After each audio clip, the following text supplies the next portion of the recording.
Imaginez que vous souhaitez acheter un nouveau smartphone. Vous vous mettez à la recherche du meilleur, disponible et avec la meilleure offre, bien entendu.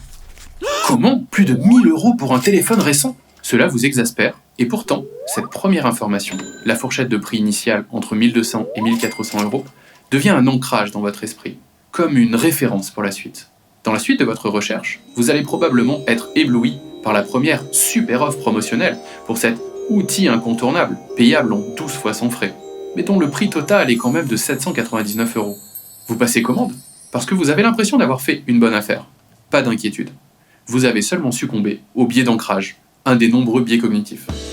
Bonjour, nous sommes Florent et Sébastien, et nous intervenons dans le cadre du dispositif Détox Linfox, un outil d'éducation aux médias et à l'information, à destination des jeunes, mais qui accompagne aussi les parents. Dans cette vidéo, nous allons aborder le sujet des biais cognitifs. Pour faire simple, ce sont des raccourcis mentaux que notre cerveau utilise pour traiter l'information rapidement. Ils sont utiles dans certaines situations, mais ils peuvent aussi nous jouer des tours. Un autre exemple, vous êtes avec votre ado, et il vous certifie que les Simpsons ont encore fait une prédiction. Peu convaincu, vous lui en demandez plus. Et il revient l'air triomphant avec son téléphone dans les mains. « Regarde, c'est marqué ici, tu vois bien que j'avais raison !» Vous découvrez alors une dizaine de résultats sur un moteur de recherche, et il vous montre le seul qui va dans son sens. Gagné.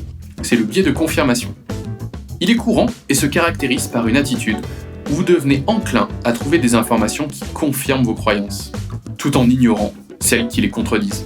C'est un petit peu comme une paire de lunettes qui ne montre qu'une partie de la réalité, votre réalité. Peut-être avez-vous déjà entendu parler du faux jeu télévisé, le jeu de la mort. Dans les années 2010, une équipe cherche à reproduire une version récente de l'expérience de Milgram. Ce dernier souhaitait étudier le niveau d'obéissance et la soumission à l'autorité dans des conditions d'expérience réelles, 50 ans avant cette émission.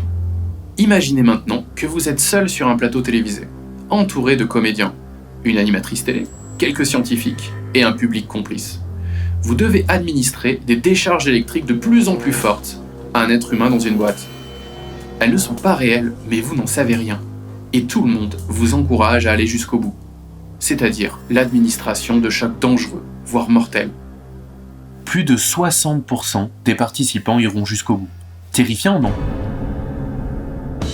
En résumé, les biais cognitifs ne sont pas seulement négatifs, car ils nous permettent de ne pas surcharger notre cerveau, en ne traitant pas toutes les informations. Néanmoins, ils peuvent nous influencer dans nos décisions ou nos perspectives. C'est pour cela qu'il est important de les connaître afin de pouvoir prendre du recul et adopter une approche plus éclairée.